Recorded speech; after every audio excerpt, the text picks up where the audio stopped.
What is that meaningful, satisfied, fulfilling, happy, inner sense of well-being thing about? So right in the middle of this passage, Paul says, remember that you have a mindset that you're carrying around. Everybody is a philosopher. Everybody is a theologian. Everybody is an archaeologist digging through the mound of his existence trying to make sense out of it. Everybody is. It's impossible to be a human being and not be a theologian. It's impossible to be a human being and not be a philosopher. It's impossible to be a human being and not be an archaeologist. Now, some of us are aware of that, some of us aren't, but all of us do it.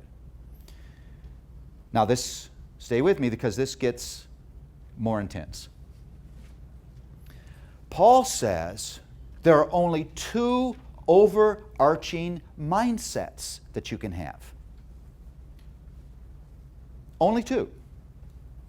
Every mindset falls into these two categories. Okay, here's the first one. On earth. It's basically an earth-bound view of life.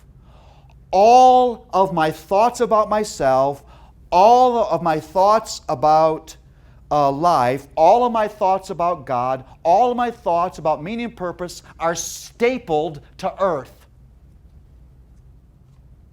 And so, with no connectedness to anything grander than earth, I have to answer all the big questions about life.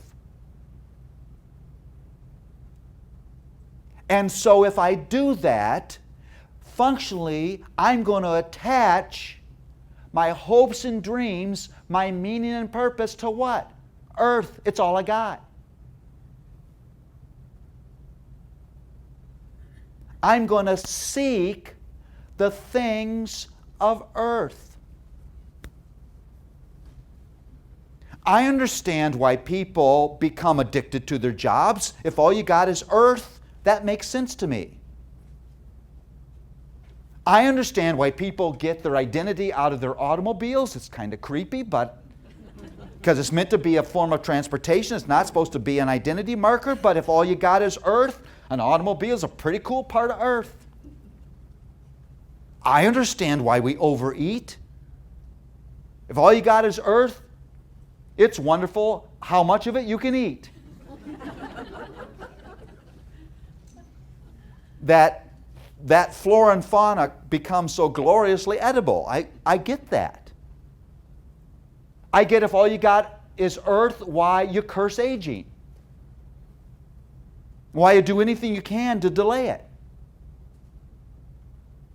I get why if all you have is earth, why you can get envious over somebody who seems to have a better part of earth than you have. You wish you had their earth because your earth isn't that cool. Could we do an earth exchange, please? I get that.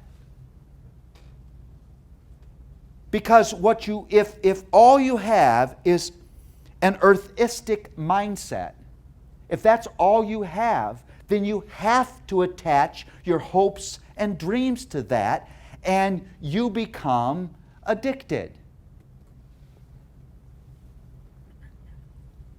Probably fat and in debt too.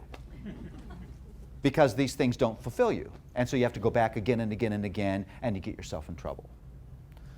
Now, Paul says, if you get the story, if you get that your spiritual resurrection from death to life promises a final resurrection out of this life to a better life, why in the world would you attach yourself to earth?